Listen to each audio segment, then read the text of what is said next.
ಓಂ ಬ್ರಹ್ಮದೇವಾಯ ನಮಃ. ಪೂಜ್ಯಾಯ ರಾಘವೇಂದ್ರಾಯ ಸತ್ಯಧರ್ಮರತಾಯ ತಪೈತಾಂ ಕಲ್ಪವೃಕ್ಷ ನಮತಾಂ ಕಾಮಧೇನವೇ ಶ್ರೀಮನ್ನಾರಾಯಣ ಮಹಾಲಕ್ಷ್ಮೀ ನಮಸ್ತತೆ. ಹರಿಗೂ ಶರಣದೆ ಗುರುಗೂ ಶರಣದೆ ವಾಗ್ದೇವಿ ಸರಸ್ವತಿ ಕೂಡ ಶರಣದೆ. ನಂಬರ್ ಅಂದರೆ ನಾನು ಅಂದರೆ ನಂಬಸ್ಸು. ಹೇಳ್ತೀನಂತ ಆಗುತ್ತೆ ಅಂತ ಹೇಳ್ತೀನಿ. ಅಭಿಮಾನಿ ದೇವರಿಗೊತ್ತು. ಮೊದಲಿಗೆ ಈ ನವಂಬರ್ ಮಂತ್ ಹೇಗಿರುತ್ತೆ, ಈ 12 ರಾಶಿಗಳು ಫಲಗಳನ್ನ ಅಬ್ಸರ್ವ್ ಮಾಡೋಣ. ಅದರಲ್ಲಿ ನವಂಬರ್ ಮಂತಲ್ಲಿ ಗ್ರಹಗಳ ಕ್ವಾಲಿಟಿ ಹೇಗಿರುತ್ತೆ ಅನ್ನೋದು ಭಾಳ ದೊಡ್ಡ ಇಂಪಾರ್ಟೆಂಟ್ ಆಗುತ್ತೆ. ಈ ಕ್ವಾಲಿಟಿಲಿ ಎಷ್ಟು ಒಳ್ಳೆಯದಾಗುತ್ತೆ ಅಂದರೆ, ಒಂದು ಗುರುಗ್ರಹ ಭಾಳ ವಿಶೇಷವಾಗಿ ಹುಚ್ಚನಾಗಿರ್ತಾನೆ. ನವಂಬರ್ ಮಂತಲ್ಲಿ ತುಂಬ ರಾಜಯೋಗವನ್ನು ಕೊಡ್ತಾನೆ. ಗುರು ಹುಚ್ಚನಾಗಿರೋದು ವಿಪರೀತ ರಾಜಯೋಗವನ್ನು ಕೊಡ್ತಾನೆ. ಅದೇ ರೀತಿಯಲ್ಲಿ ಕುಜಗ್ರಹ ತುಂಬ ಸ್ವಂತ ಮನೆಗೆ ಬರ್ತಾನೆ. ಅದು ತುಂಬ ದೊಡ್ಡ ಬೆನಿಫಿಟ್ ಅಂತೆ. ಕುಜಗ್ರಹ ತುಂಬ ಸ್ವಂತ ಮನೆಗೆ ಬರ್ತಾನೆ, ಅದು ತುಂಬ ಬೆನಿಫಿಟ್ಟು. ಶನಿ ಮೀನರಾಶಿಲಿದ್ದಾನೆ. ಚಂದ್ರನು ಕೂಡ ಮೀನರಾಶಿಗೆ ಬರ್ತಾನೆ. ರಾಹು ಕೇತುಗಳು ಎಂದಿನಂತೆ ಕುಂಭರಾಶಿಲಿ ರಾಹು ಇದ್ದಾನೆ, ಸಿಂಹ ರಾಶಿಲಿ ಕೇತು ಗ್ರಹ ಇದ್ದಾನೆ. ಅದೇ ರೀತಿಯಲ್ಲಿ ಕುಜ ಮತ್ತು ಬುಧ ಗ್ರಹ ಇಬ್ಬರು ಒಟ್ಟಿಗೆ ಸೇರ್ತಾರೆ. ಇದು ವೆರಿ ಡೇಂಜರ್ ಅಂತ ಹೇಳುತ್ತೆ, ದೊಡ್ಡ ಯೋಗನೂ ಕೂಡ ಹೇಳುತ್ತೆ. ಶುಕ್ರ ಮತ್ತು ಕುಜಗ್ರಹ ಮತ್ತು ಸೂರ್ಯಗ್ರಹನೂ ಕೂಡ ಮೇಷರಾಶಿಲಿ ಒಟ್ಟಿಗೆ ಸೇರ್ತಾರೆ. 3 ಗ್ರಹ ಒಟ್ಟಿಗೆ ಸೇರೋದು ವೃಶ್ಚಿಕ ರಾಶಿಲಿ ಸೇರ್ತಾರೆ. ವೃಶ್ಚಿಕ ರಾಶಿಯವರಿಗೆ ಸೇರೋದ್ರಿಂದ ಈ ಒಂದು ಫಲಗಳನ್ನ ಹೇಗೆ ಅಬ್ಸರ್ವ್ ಮಾಡ್ಬೇಕು ಅನ್ನೋದು ಇಂಪಾರ್ಟೆಂಟ್ ಆಗುತ್ತೆ. ಯಾರೆಲ್ಲ ಭಾಳ ವಿಶೇಷವಾಗಿ ರಾಜಯೋಗವನ್ನು ಯಾವ ರಾಶಿಯಲ್ಲಿ ಅದೃಷ್ಟವನ್ನು ಕಾಡುತ್ತೆ ಅನ್ನೋದು ಇಂಪಾರ್ಟೆಂಟ್ ಆಗುತ್ತೆ. ಮೇಷರಾಶಿಯಿಂದ ಹಿಡಿದು ಮೀನರಾಶಿವರೆಗೂ ರಾಶಿ ಫಲಗಳನ್ನ ಹೇಳ್ತಾ ಹೋಗ್ತೀನಿ. ದಯವಿಟ್ಟು ಮರೆಯಲ್ಲಿ ಎಲ್ಲರೂ ಕೂಡ ನೀವು ಕೇಳಿ ಫಾಲೋ ಮಾಡಿ. ಅದರಲ್ಲಿ ಮೊದಲಿಗೆ ತುಂಬ ಗಮನವಾಗಿರಬೇಕಾದವ್ರಿಗೆ ವಿಪರೀತ ಯೋಗವನ್ನು ಕೊಡುವಂಥ ಗ್ರಹಗಳು ಯಾವಪ್ಪ ಅಂದರೆ, ಒಂದು ಗುರುಗ್ರಹ ತುಂಬ ರಾಜಯೋಗವನ್ನು ಕೊಡ್ತಾನೆ. ಅದು ರಾಜಯೋಗನ ನೀವು ಬಳಸ್ಕೊಳ್ಳಿ. ಮತ್ತು ಬುಧನು ಕೂಡ ಶುಕ್ರನ ಮನೆಯಲ್ಲಿ ವಾಸ ಮಾಡ್ತಾನೆ. ಕುಜಗ್ರಹನೂ ಕೂಡ ವಾಸ ಮಾಡ್ತಿದ್ದಾನೆ. ಅದೇ ರೀತಿಯಲ್ಲಿ ನಿಮಗೆ ಮಿರಾಕಲ್ಲು ಕುಜ ಸ್ವಂತ ಮಲ್ಲಿದ್ದಾನೆ. ಅದು ಒಂದು ರಾಶಿಗೆ ಒಳ್ಳೆಯದು, ಒಂದು ರಾಶಿಗೆ ಕೆಟ್ಟದ್ದು.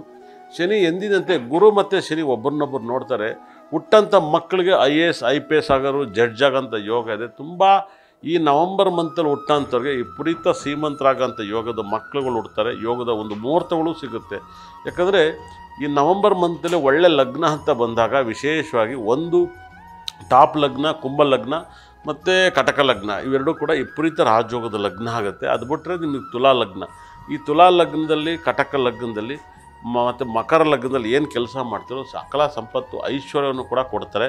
ಇದು ಮುಖ್ಯವಾಗಿ ಇದೇ ಮಕ್ಕಳು ಹುಟ್ಟಿದ್ರು ಕೂಡ ಈ 3 ಲಗ್ನವನ್ನು ಜನನವನ್ನು ಮಾಡಿದಾಗ ತುಂಬ ಬ್ಯೂಟಿಫುಲ್ ಅದೃಷ್ಟವನ್ನು ಕೊಡುತ್ತೆ. ಅದರಲ್ಲೂ ಕೂಡ ಅತಿ ಹೆಚ್ಚು ಕಲ್ಲರ್ಸ್ ಅಂತ ಯೂಸ್ ಮಾಡಿದಾಗ ಈ ನವಂಬರ್ ಮಂತಲ್ಲಿ ಭಾಳ ಲಕ್ಕಿ ಬಣ್ಣ ಅಂತ ಹೇಳಿದಾಗ ಬ್ಲ್ಯಾಕು ಮತ್ತು ರೆಡ್, ಬ್ಲ್ಯಾಕನ್ನ ರೆಡ್ಡು ಮತ್ತು ಯೆಲ್ಲೋ ಕಲರ್ ಇದನ್ನು ಮಿಕ್ಸ್ ಮಾಡಾಕ್ದಾಗ ಸಿಕ್ಕಾಪಟ್ಟೆ ರಾಜಯೋಗ ಬರುತ್ತೆ. ಯಾರಿಗೆಲ್ಲ ಮದುವೆ ಆಗಿರೋಲ್ಲ ಇವರೆಲ್ಲ ಈ ಬಣ್ಣವನ್ನು ಯೂಸ್ ಮಾಡಿ, ಬ್ಲ್ಯಾಕ್, ರೆಡ್ಡು ಮತ್ತು ಯೆಲ್ಲೋ ಕಲರ್ನ ಯೂಸ್ ಮಾಡಿ, ತುಂಬ ಲಕ್ ಬರುತ್ತೆ. ಈ ನವಂಬರ್ ಮಂತಲ್ಲಿ ತುಂಬ ದುಡ್ಡು, ಬಿಗ್ನೆಸ್ಸು, ಸಾಲ ದುಡ್ಡು ವರ್ಕೌಟ್ ಆಗಬೇಕಂದ್ರೆ ಯೆಲ್ಲೋ ಕಲರ್ನ ಮತ್ತು ಬ್ಲೂನ, ಗ್ರೀನ್ನ ಯೂಸ್ ಮಾಡಿ, ತುಂಬ ಲಕ್ ಬರುತ್ತೆ. ಒಳ್ಳೆಯದಾಗಲಿ.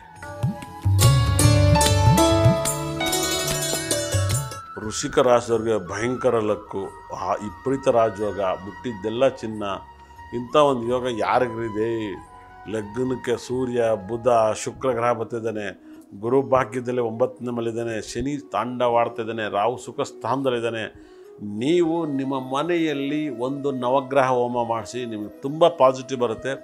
ಇಲ್ವ ನವಗ್ರಹಗಳನ್ನು ನಿಮ್ಮ ಮನೆಯಲ್ಲಿಲ್ಲ, ದೇವಸ್ಥಾನದಲ್ಲಿರೋ ನವಗ್ರಹಕ್ಕೆ 9 ನವಗ್ರಹಗಳ ಕೂಡ 9 ಮಾಲೆ ಹಾಕಿ ಒಂದು 3 ಥರದ ಹಣ್ಣುಗಳನ್ನ ತಗೊಂಡೋಗಿ ಇಟ್ಟು ಪೂಜೆ ಮಾಡಿ ಅಲ್ಲಿ ಬಂದವ್ರಿಗೆ ದಾನವಾಗಿ ಕೊಡಿ. ನಿಮಗೆ ಈ ಒಂದು ತಿಂಗಳಲ್ಲಿ ಮುಟ್ಟಿದ್ದೆಲ್ಲ ಚಿನ್ನ. ಲವ್ ಫೇಲ್ಯೂರಾ, ಲವ್ ಸಕ್ಸಸ್ಸು, ಯಾವುದಾದ್ರು ದುಡ್ಡು ಬರ್ತಲ್ವ, ದುಡ್ಡು ಬರುತ್ತೆ. ಸಾಲ ಕೇಳ್ತಾರ, ಸಾಲ ಬರ್ತಲ್ವಾ, ಇಟ್ಟು ನೋಡಿ 9 ನವಗ್ರಹಕ್ಕೂ 9 ಮಾಲೆ ಹಾಕ್ಬಿಟ್ಟು ಒಂದು 3 ಥರದ ಹಣ್ಣಿಟ್ಟು ಪೂಜೆ ಮಾಡಿ, ಅದರಲ್ಲಿ 3 ಥರ ಹಣ್ಣು ಜೊತೆಗೆ ಒಂದು ಸ್ವೀಟ್ ಇಡಿ. ಎಲ್ಲ ನವಗ್ರಹಕ್ಕೂ 9 ಸ್ವೀಟ್ ಇಡಿ. ಭಾಳ ವಿಶೇಷವಾಗುತ್ತೆ. ನಿಮಗೆ ಖಂಡಿತ ಕೂಡ ಶಕ್ತಿ ಇದ್ದರೆ ನಿಮ್ಮ ಮನೆಯಲ್ಲಿ ಭಾಳ ವಿಶೇಷವಾಗಿ ತೊಗರಿಬೇಳೆ ಪಾಯಸ ಮಾಡ್ಕೊಂಡೋಗಿ ತುಂಬ ಪಾಸಿಟಿವ್ ಆಗುತ್ತೆ. ತೊಗರಿಬೇಳೆ, ಅವರೆಕಾಳನ್ನು ಹಾಕಿ ಎಲ್ಲ ಮಾಡಿಬಿಟ್ಟು ಪಾಯಸ ಮಾಡಿ.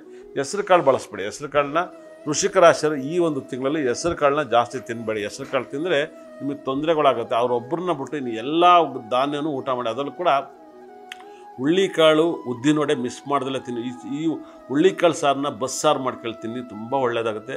ಹುಳ್ಳಿಕಾಳು ಬಸ್ಸಾರಿಗೆ ಸೊಪ್ಪು ಸಾರು ಮಾಡ್ಕೊಳ್ಳೋದು ಕಮ್ಮಿ ಮಾಡಿ, ಎರಡೂ ಬೆರಕೆ ಮಾಡಬೇಡಿ. ಹುಳ್ಳಿಕಾಳು, ಅವರೆಕಾಳನ್ನು ಮಾಡ್ಕೊಳ್ಳಿ. ಮರಿದಲ್ಲೇ ಉದ್ದಿನವಡೆ ತಿನ್ನೋದನ್ನು ಮರಿಬೇಡಿ. ಉದ್ದಿನವಡೆ ಖಂಡಿತ ಕೂಡ, ಅದರಲ್ಲೂ ಕೂಡ ಮೊಸರೊಡೆ ತಿನ್ನಿ, ತುಂಬ ಒಳ್ಳೆಯದಾಗುತ್ತೆ. ನೆನೆಸ್ಕೆಯಿಂದೆಲ್ಲ ಕ್ಲಿಯರ್ ಆಗುತ್ತೆ. ಈ ಒಂದು ವೃಶ್ಚಿಕ ರಾಶಿಗೆ ಭಯಂಕರ ಲಕ್ಕು, ರಾಜಯೋಗ ಕಾಡ್ತಾ ಇದೆ. ಈ ಒಂದು ತಿಂಗಳಲ್ಲಿ ನೀವು ಮನೆ, ಮಠ, ಆಸ್ತಿ, ಅಂತಸ್ತು, ಗಾಡಿ, ಕೆಲಸ, ಜಾಬು ಆರೋಗ್ಯ ರೀತಿಯಲ್ಲಿ ಕುಟುಂಬದಲ್ಲಿ ಆರೋಗ್ಯ ಏರುಪೇರಿದ್ದವರಿಗೆ ತುಂಬ ಕ್ಲಿಯರ್ ಮಾಡಿಕೊಡುತ್ತೆ. ಗುರು ಭಾಗ್ಯಸ್ಥಾನದಲ್ಲಿ ಆರೋಗ್ಯವನ್ನು ಕೊಡ್ತಾನೆ, ಭಾಳ ಲಕ್ಕನ್ನು ಕೊಡ್ತಾನೆ, ಎವಿ ಸಕಲ ಸಂಪತ್ತು ರಾಜಯೋಗವನ್ನು ತಾಂಡವಾಡ್ತಾ ಇದೆ. ವೃಶ್ಚಿಕ ರಾಶಿಯಲ್ಲಂತೂ ಮುಟ್ಟಿದ್ದೆಲ್ಲ ತಿನ್ನ. ಒಂದು ಸರಿ ನಿಮ್ಮ ಮನೇಲಿ ಸುಬ್ರಹ್ಮಣ್ಯ ಸ್ವಾಮಿಗೆ ಫೋಟೋಕ್ಕೆ ಪೂಜೆ ಮಾಡಿ, ವಿಗ್ರಹಕ್ಕೆ ಪೂಜೆ ಮಾಡಿ, ತುಂಬ ಒಳ್ಳೆಯರುತ್ತೆ. ನೀವು ಈ ಒಂದು ತಿಂಗಳಲ್ಲಿ ಹವಳವನ್ನು ಧರಿಸಿ, ತುಂಬ ಹವಳ ಮತ್ತು ರೂಬಿ ಮತ್ತು ಡೈಮಂಡ್ ಈ 3 ಸ್ಟೋನ್ನ ಯೂಸ್ ಮಾಡಿದ್ರೆ ವೃಶ್ಚಿಕ ರಾಶಿಗೆ ಭಯಂಕರ ಲಕ್ ಬರುತ್ತೆ. ಕನಕ ಪುಷ್ಯರಾಗನೂ ಕೂಡ ಹಾಕ್ಬೋದು. ನಿಮ್ಗೆ ತುಂಬ ಲಕ್ಕನ್ನು ಕೊಡೋದ್ರಿಂದ ಕನಕ ಪುಷ್ಯರಾಗನೂ ಕೊಡುತ್ತೆ. ನಿಮ್ಮ ಮನೇಲಿ ಏನಾದ್ರು ಸರಿ ಕುಬೇರ ಗ್ರಹ ಸ್ಟೋನ್ ಏನಾದ್ರು ಯೂಸ್ ಮಾಡಿದಾಗ, ಇಲ್ಲ ಕುಜಗ್ರಹದ ಹವಳವನ್ನು ಸ್ಟೋನ್ನ ಯೂಸ್ ಮಾಡಿದಾಗ ತುಂಬ ಪಾಸಿಟಿವ್ ಆಗುತ್ತೆ. ನಿಮ್ಮ ಮನೇಲಿ ಅತಿ ಹೆಚ್ಚು ತೊಗರಿ ಬೆಳೆನ ನಿಮ್ಮ ಬೆಡ್ರೂಮಲ್ಲಿ ಇಲ್ಲ ನಿಮ್ಮ ಮನೇಲಿ ಒಂದು 5 kg ಒಂದು ಪ್ಯಾಕ್ ತಗೊಬಂದಿಟ್ಕೊಳ್ಳಿ, ತುಂಬ ದುಡ್ಡು ಕೊಡುತ್ತೆ. ಕುಜಗ್ರಹ ನಿಮ್ಮ ಮನೆಯಲ್ಲಿ ತಾಂಡವಾಡ್ತಾನೆ. ಒಂದು ತೊಗರಿಬೇಳೆ ಕಡಲೆಕಾಳು ಎರಡನ್ನೂ ಮಿಕ್ಸ್ ಮಾಡಿದಂತೂ ಸಖತ್ ಲಕ್ ಬರುತ್ತೆ. ಎರಡೂ ಕೂಡ ನಿಮ್ಮ ರೂಮಲ್ಲಿ ನಿಮ್ಮ ಮನೇಲಿ ಮಿಕ್ಸ್ ಮಾಡಿ ನೋಡಿ, ಸಖತ್ ನೀವೇನು ಊಹೆ ಮಾಡ್ತಾಯಿದ್ರೋ ಅಂಥ ಯೋಗವನ್ನು ಕೂಡ ಇವೆರಡು ಗ್ರಹ ಕೊಡೋದ್ರಿಂದ ನೀವು ಅತಿ ಹೆಚ್ಚು ಲಾಭಕ್ಕೆ ಕೊಡೋದ್ರಿಂದ ಇದನ್ನು ದಯವಿಟ್ಟು ಮಿಸ್ ಮಾಡದಲ್ಲೇ ಬಳಸ್ಕೊಂಡು ಯೋಗವನ್ನು ಕೊಡಿ. ಒಳ್ಳೆಯದಾಗಲಿ ನಿಮಗೆ.